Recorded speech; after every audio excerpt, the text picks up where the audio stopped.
सात बहनें, अल्लाह की तकदीर और सब्र का इम्तिहान।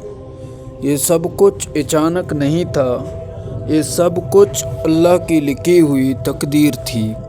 सात बहनें एक ही घर में फली, एक ही माँ बाप की दुआओं में जवान हो गए, एक ही रब पर ईमान रखने वालियाँ। एक दिन वो आया जब उन सबकी ज़िंदगी एक ही मोड़ पर आ खड़ी हुई। सबसे बड़ी बहन ने लर्ज़ती आवाज़ में माँ से कहा, अम्मी, शायद अल्लाह ने मुझे माँ बनने का शर्फ अता करने का फ़ैसला कर लिया है। बात अभी मुकम्मल न हुई थी कि दूसरी बहन ने फिर नज़रें झुका लीं, फिर तीसरी, चौथी और बिलआखिर हकीकत सब पर वाज़ेह हो गई। सातों बहनें हामला थीं। घर में खामोशी छा गई, मगर ये खामोशी खौफ की नहीं, ये खामोशी सोच और दुआ की थी। बाप ने सर झुकाकर कहा, अल्हम्दुलिल्लाह, जो अल्लाह की तरफ से आए वो खैर ही होता है, चाहे हमें फ़ौरन समझ ना आए। लोगों की बातें शुरू हो गईं।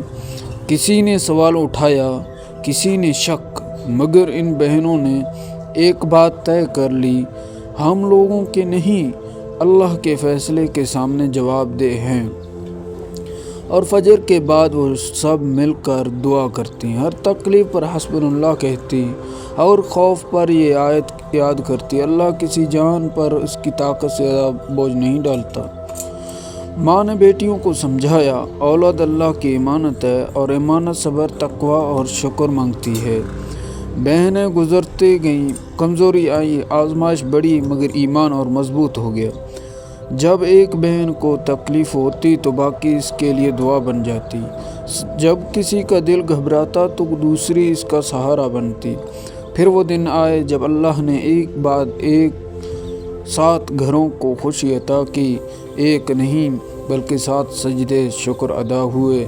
बच्चों के रोने में आज़ान की गूंजी थी, माँ के आँखों में आंसू नहीं, शुक्र था। बाप ने कांपती आवाज़ में कहा, ऐ अल्लाह, ये सब तेरी अता है, हमें इनकी सही तरबियत की तौफीक अता फरमा। और यूँ वो 7 बहनें जिन्होंने इब्तिदा में आजमाइश देखी थी, आखिरकार ये जान गई कि जिस तकदीर पर सब्र किया जाए वही तकदीर रहमत बन जाती है। तो मेरे भाइयों दोस्तों, ये वीडियो अच्छी लगी तो लाइक, कमेंट एंड शेयर लाजमी करना। दूसरों तक पहुंचाना आपका जिम्मेदारी है।